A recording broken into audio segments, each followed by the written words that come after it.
what is your core love life goal for the rest of the year? To date you again. But my mental health goal, I need help with that one. Welcome back to another episode of Just Alex. We're going to change the name to Just Alex and Harrison. Hi.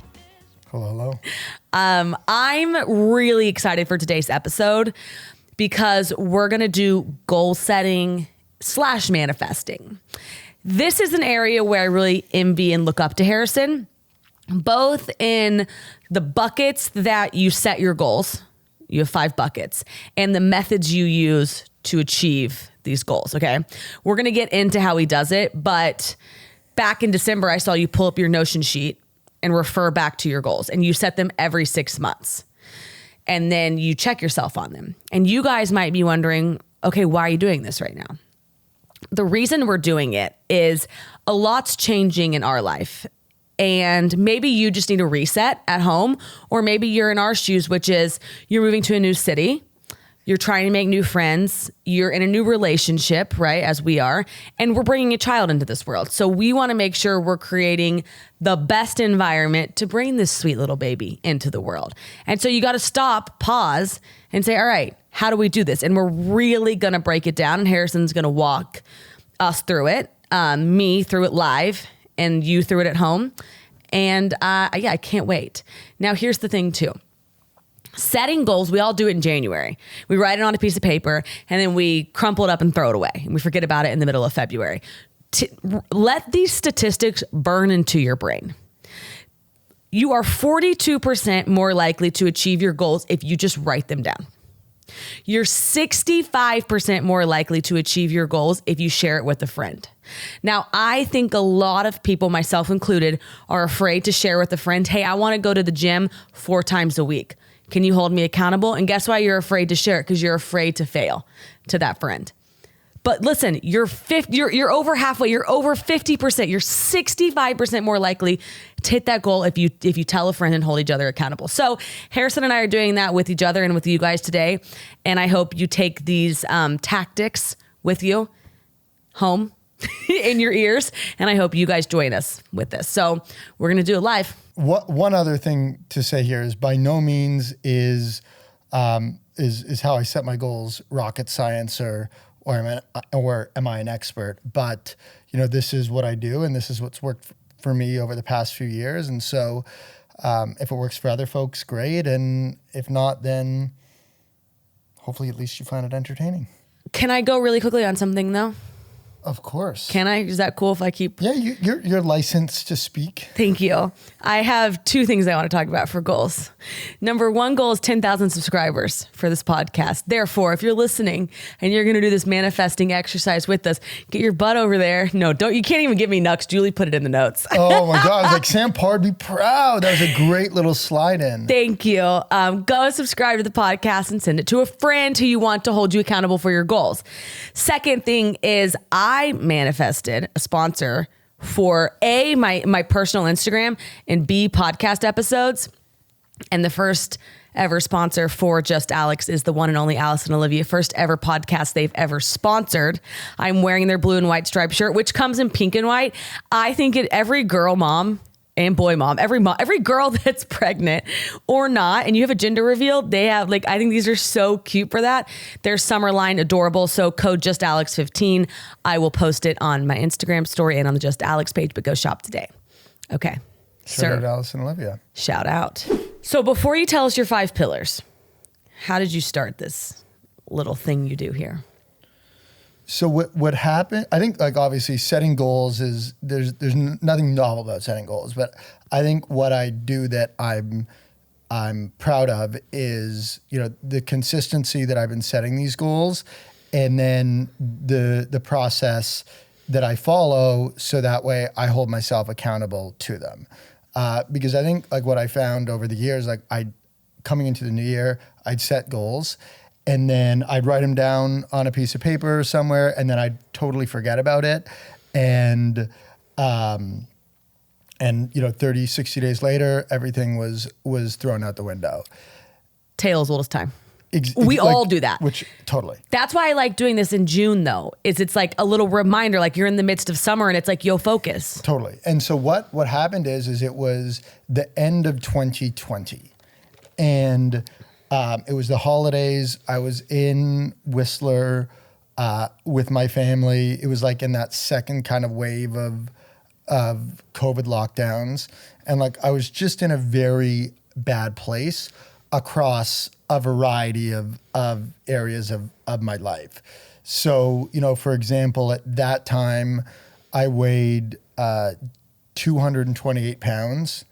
And for context, right now, I weigh around 180 pounds. Woof.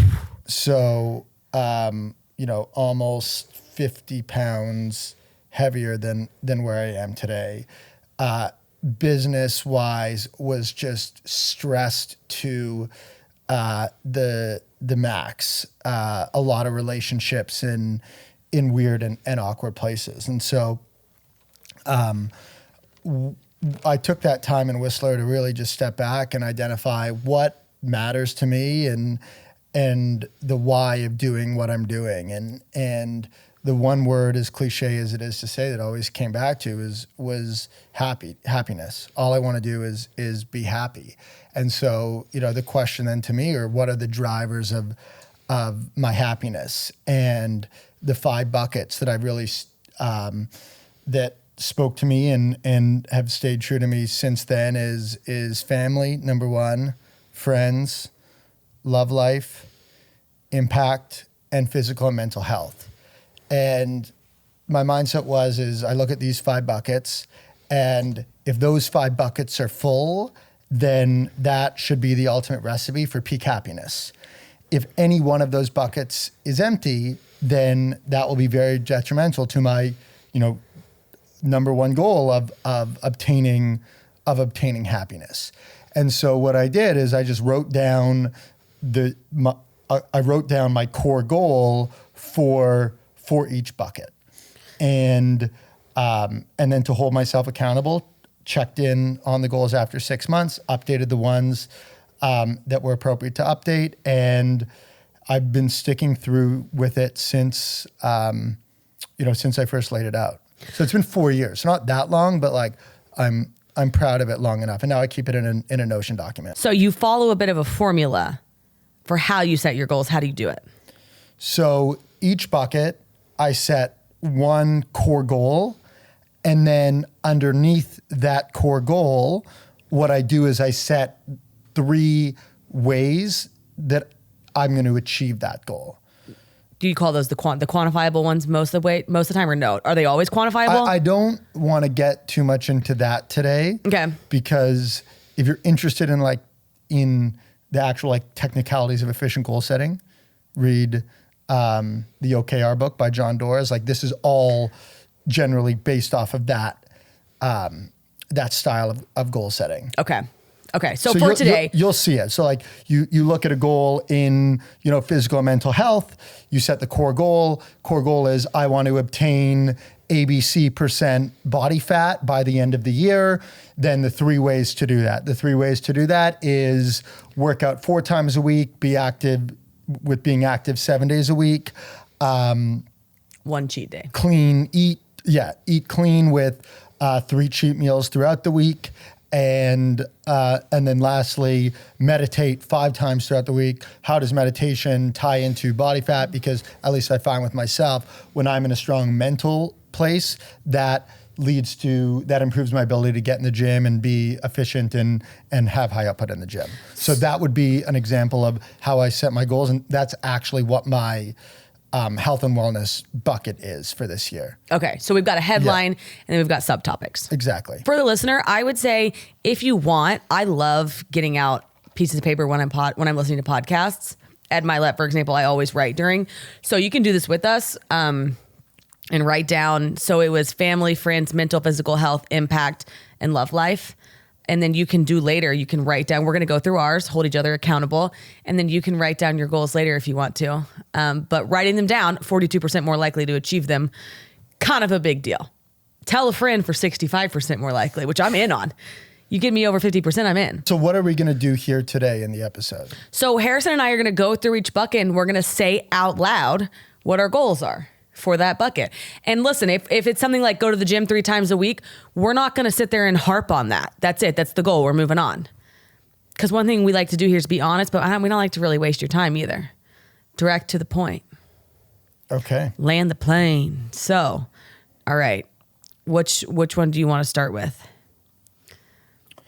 Well, I'll ask you, because what I'll say is my goals have never changed midway through a year as much as they have this year. Because coming into this year, we weren't expecting the child. We were expecting to be living in New York, and things have just moved a lot faster. So we can either start with my goals that have changed, or my buckets that have changed, or my buckets that haven't changed. You pick the bucket we start with. Tell me. I'll go to it. Because I didn't set these back in January, so I just set mine this week. What do you want to do? Do you want to do the new ones or the old ones? I feel like new ones is more interesting. Okay, let's start with family. Okay. All right, what's your family goals? So this is night and day different than to start the year, because when I look at the family bucket, like I've never been closer with my family than I am today.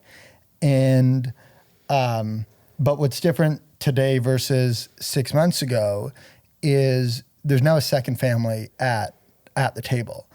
And so, and a second family that I've only met a handful of times.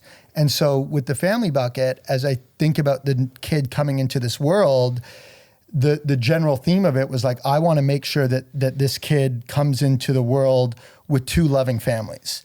And so I set the family goal on the back end of that, which is the core goal is build a strong bond with Alex's family, so our child is welcome into this world with two loving families. That's really nice. And then I outlined the 3 ways that I'm going to do that. And this is one that I'm not going to outline the 3 ways I'm going to do that, because it's semi-tactical, and I want to keep it all respectful to all the relationships. Well, yeah, and I think that with like that subtopic, we got it. Yeah. Like you want to develop Yeah. a strong relationship with both. You're still getting to know mine. Yeah. What's yours? Okay, so mine, I actually viewed it more as like our new forming family, like little one, mom and dad. And so I have 2 areas in it, but I want you and I to calm down. Like we're trying to move right now. We're traveling right now. We're living out of suitcases. I'm excited for when we calm down and we start playing Real House together. And I want to make the most of that. And I want to be really good parents. Like I really want to learn a lot about how you and I parent together. And one thing you've shown me through the people you introduced me to are, for instance, we're staying at one of your friends' house right now while they're gone for 6 weeks. And one parenting style they have is their littlest baby, who's a year and a half. Yep. She eats what the parents eat. And it's always been that way. Your sister, for example, started flying your niece really young. So there's all these different parenting styles that I'm being exposed to. And I can't wait for us as parents to develop ours, but I want to learn as much as I can on our way there. So becoming really good parents, but not just blindly following something ahead of us, being thoughtful with that. And how are you going to do that? So I have a list of books I want to read, Okay. list of people I want to talk to, Yep. and figure out how they do it. And then I want to journal down like instinctually what I think works for me. Because I think that's important. You can see all these different ways, but what fits Alex and Harrison? Yeah. So back to the framework of goal setting and what I do, and this is back to the OKRs, is at the end of the process, what I do is I go through and I rank on a scale of 1 to 10 what my success level in the 3 key results. And so, for example, the way it would be done here is if you listed the 5 books, if you read, 5 of the 5 books, you would have got a 10 out of 10. If you would have read, 2 out of the 5 books, you would have got a 4 out of 10. Same thing with the people, same thing with the journaling. And then point being, if you get 10 out of 10 on the key results, that should lead to you accomplishing your goal and the core goal on a 10 out of 10 basis. I forgot that tidbit, but I thought it was pretty appropriate. And so It's very, very helpful. You go back and rank yours. That's what I do. I like that a lot, sorry. though. Halfway through the year, I give myself a ranking while then either deciding whether to update or not update the goal. And then at the end of the year, yes, I get a score of 1 to 10 on each key result. And then I score the overall goal. Love and it. Some are easier to score than the others. Yeah, I really like that. Okay, so the next bucket, what do you want to go to? Mental health? Well, I did my physical mental health, so I didn't get yours. Oh yeah, you did do your physical and mental health. Oh, this one's funny. I said I need Harrison to help me with this, to niche it down. Physical health right now, I don't think it's healthy for me to set. Like my physical health goal at the moment is to maintain, like to stay hydrated so the baby has a lot of fluid and to just like fuel myself. But I don't have like a goal in shape wise or anything like that, right? My actual physical health is to detach. Like for the first time, it's not like box 6 days a week. Yeah. It's like survive and plenish your body. But my mental health goal, I need help with that one. Let's go. Well, what do you think it should be? I think you're going to say to meditate. Well, that's a sub bucket of mine, but I don't know the overall one. I want to meditate more. I want to journal more, and I want to calm my brain more. So to live freely in your own headspace. Oh, boom. Got it. Yes. And then how do you live freely in your own headspace? By A, meditating XYZ times a week. B. So do you know I want to meditate? I think that here's the thing. I used to be so intense about my goals. I used to meditate every day and I could get it up to like an hour. Right now, kindness is kind of my theme. So what about meditating? Because I know you and I are going to start doing it together twice a week. And building. Yeah, I would push you on the twice a week and raise you weekdays.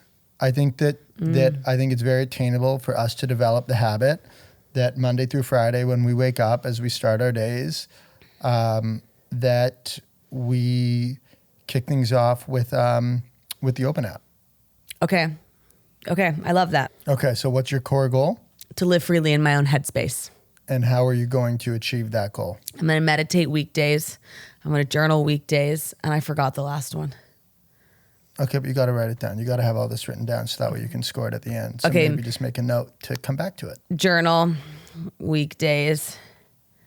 Meditate weekdays, journal weekdays. Okay, there was another one. Holy cow, I can't remember anything. Well, it's fine. Okay. We'll during the edit, we'll look at it, and that way you can add it to your notes. Okay. All right. Bucket 3. All right, what do you want to go to? Impact. Okay, what's your impact, your job? My impact didn't change. So an impact otherwise like your job. I don't know why I call it impact. Sounds fancier. So my goal coming into this year was launch one new brand that has 9-figure potential. So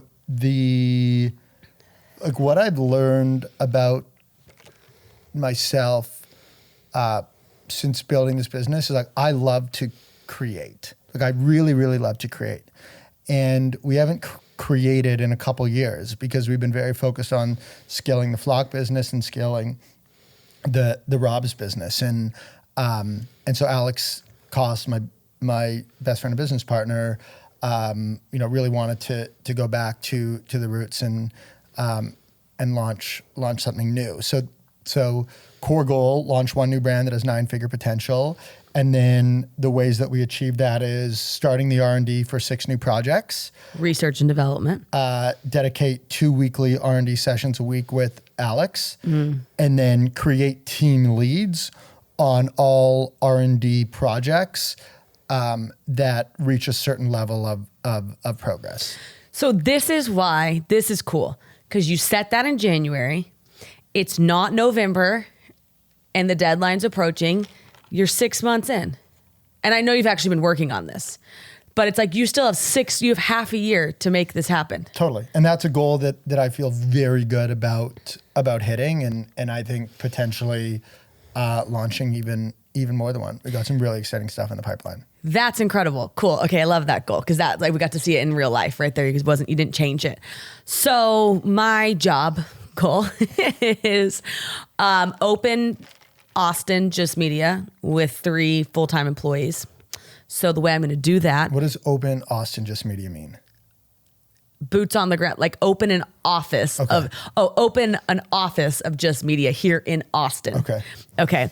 So with 3 full-time employees. So I want to relocate 1 team member, a full-time team member. I want to hire 1 local full-time team member and find the office space and secure the office. And then this isn't on there, but I want to have, I can't wait to have these like creative sessions in person here in ATX. Love it. Okay, so now do you want to go love life or friends? Let's do love life. Okay. What is your core love life goal for the rest of the year? To date you again.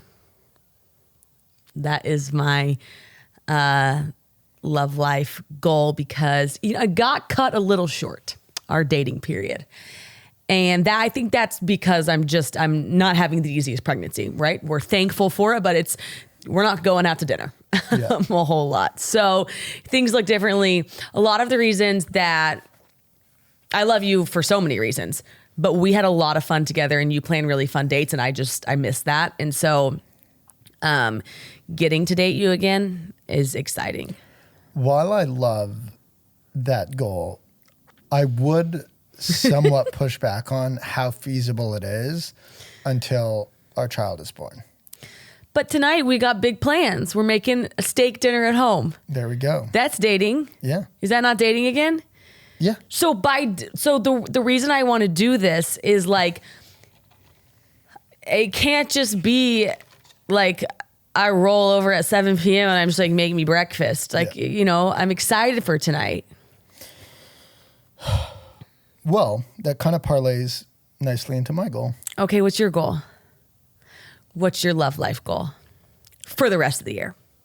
My love life goal through the rest of the year is to be selfless in my support of you through the rest of the pregnancy and our child being born. That just made my day. That's really nice. I think it's hard on guys to realize, like, I'm not going to be the first person to tell you to put my needs above yours. But there are just some days where I'm looking at you like, you're my lifeline today. Do you feel that? For sure. And so, the core part of that goal is to, really thrive in that role as your support system. So how are you going to do it? What are your sub goals? Number 1 is do 1 small, thoughtful thing a day. I'm all ears. Okay. To this. And so example of that could be, making a meal, flowers, pregnancy-friendly activity, whether it be a walk when you get the energy. So that's number 1. Number 2 is to do 1 big thoughtful thing a week. So example there would be prenatal massage. Ooh. And then number 3 is make sure that you're fed. Yeah. So every meal, just make sure that you are getting what you need, because I've noticed like when you struggle the most often, it's like when you miss a meal. And like today's like such a good example where, because we had that, you had that appointment. Glucose test day. And you had to fast into it. And then the way you just fell off a cliff, over that multi-hour period was bananas. Yeah. Yeah. The doctor today said, just treat her like a 7-year-old for the rest of the pregnancy. And it's just like the little things that get me excited is just him saying tonight, we're going to make dinner. And I just can't wait. Or when you're like, I'm going to take you on a walk. It's just like, we are dogs. We want to be fed and we want to be pet and we want to be walked. Little belly pets. Yeah. I love those. Oh my gosh. I just love them. Okay. I'm only going to read you one, cause I had date again and I didn't tell you my subtopics underneath it, but my one, well, I have date nights, whether those are in or out. And I just have 1 a week because I do know it's hard right now. Yeah. But another one I have is no phone periods. Putting these bad boys down. Yeah. Well, I had that game plan to switch to a flip phone. Mm-hmm. and do call forwarding after 5 p.m. And I bought the flip phone, but like that didn't actually get executed. So I'd kind of like to bring that back to the table. I'm all for it because like I'm not a scroller, but you are a little bit.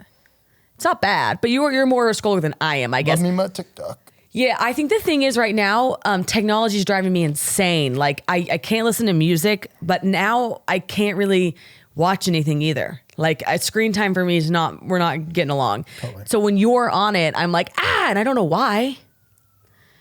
So maybe it's not even fair for me to have that in here, to have no screens. I love it. Okay. I love it. Okay. So now we've got friends. This is our last one.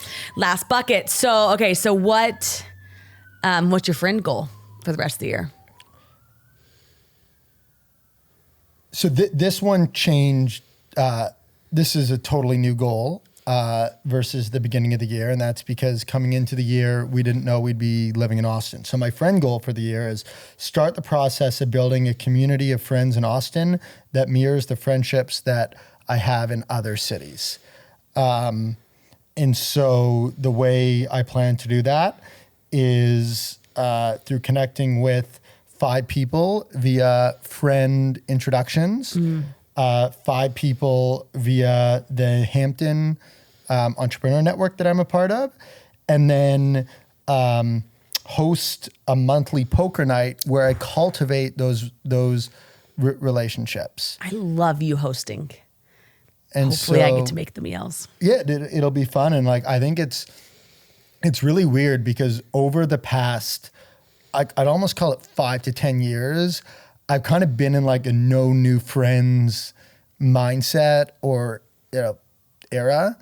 Like just because like I love my friends so much, from the Vancouver boys to, whatever. I don't need to fucking go city by city.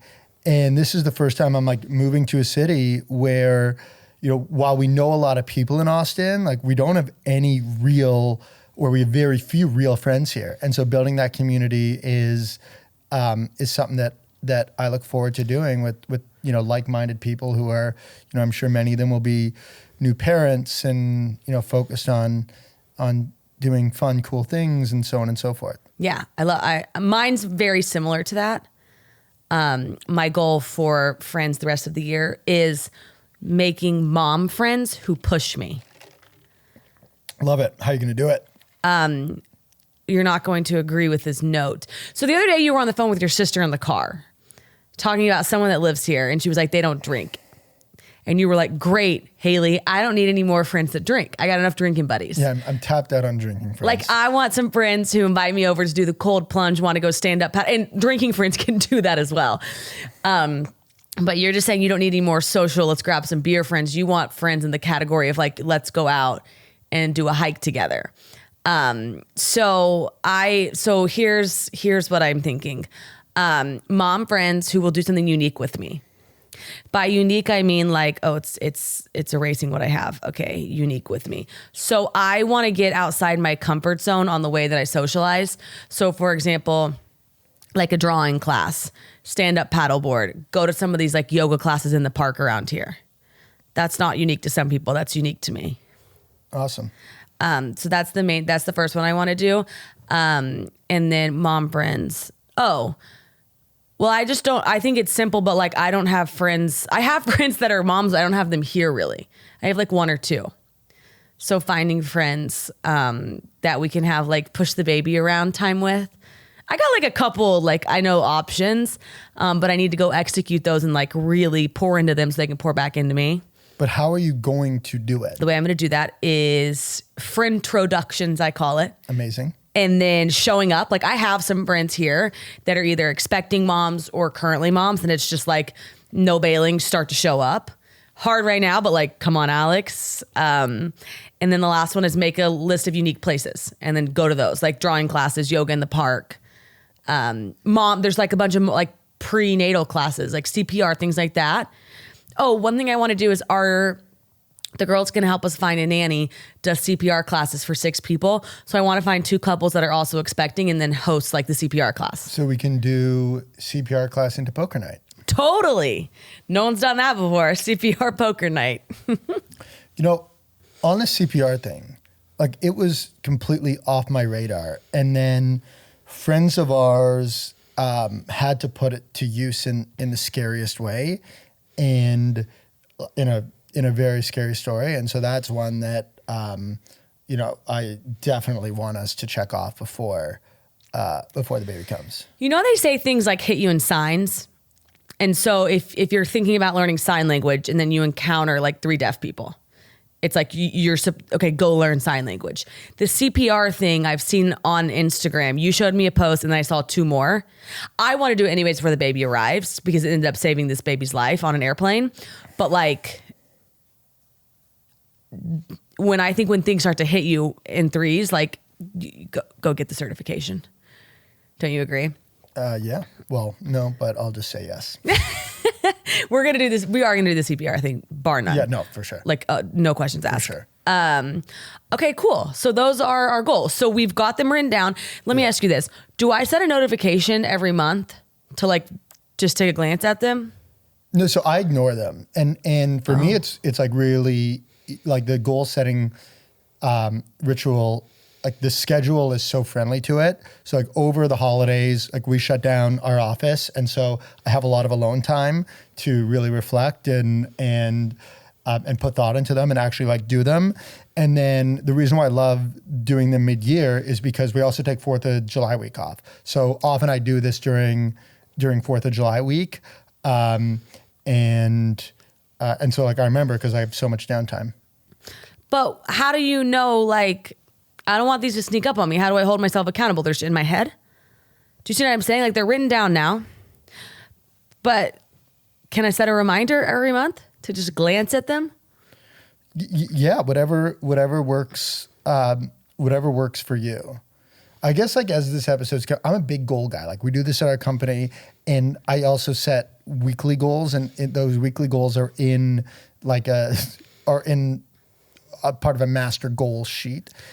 I probably shouldn't be talking about all this right now, but so like I'm always seeing goals. Yeah. What about the average person that just made a notes app on their phone, like me?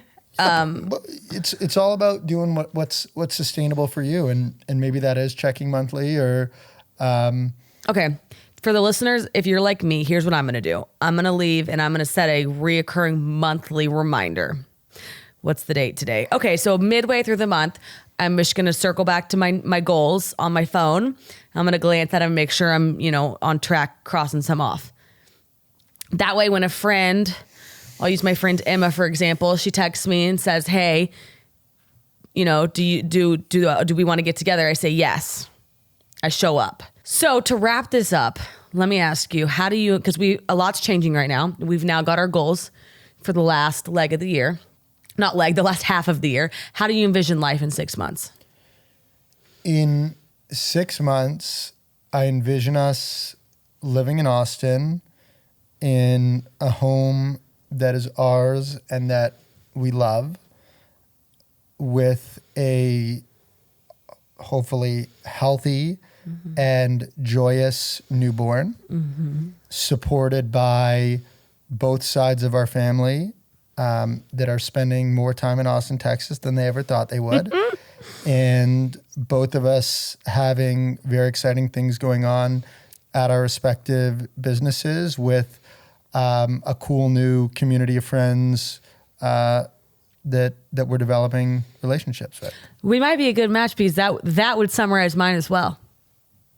That's exactly what I said. The only thing we forgot was the mental and physical health aspect, where you're probably going to the gym a lot more than I am, and I'm at home meditating. Well, there we go. Yeah, but otherwise, like friends, family, we're going on some date nights, things like that. But yeah, that summarizes how I view us in the next 6 months too. So now we've got our steps into place of how to get there, our building blocks. All right. Amazing. So you guys, thank you. I hope you really enjoyed this episode. Share it with a friend. Don't forget to like, comment, and subscribe. And write down your goals and share them with somebody. And without further ado, guys, we love you and we will see you next week. Thank you for listening.